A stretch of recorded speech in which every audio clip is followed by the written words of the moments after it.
Эртеңки жолго чыгуубуз боюнча маалыматтар ушулар. Бөтөлкөгө таза суу балган думпалы. Тоодо суу жок. Суроолор барбы? Анда эмесе суроолор жок болсо, эртең менен саат 7-де жолугабыз. Айжан?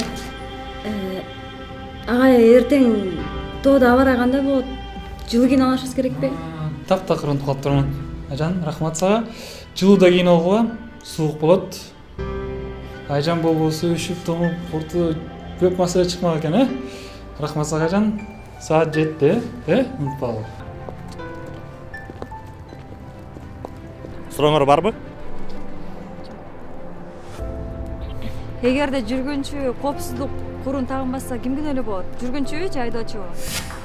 Уркая Салиева чыгармада каарманбы же тарыхый инсан болгонбу? Силер мага WhatsApp'танчы бергичсиз адамдардан араб тилинде билүүлөр келип атат. Кимге кайрасам болот ушул маселемде?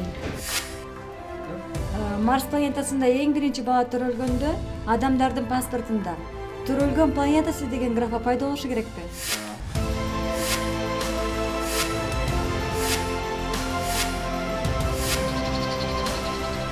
Мына ошентип 4 мектеп жаралган: Ханафият, Маликит, Шафиит жана Хамбалит мектептери. А биз кайсы мектепке карайбыз? Суроо бергенден эч тартынба. Дагы суроолоруңар барбы?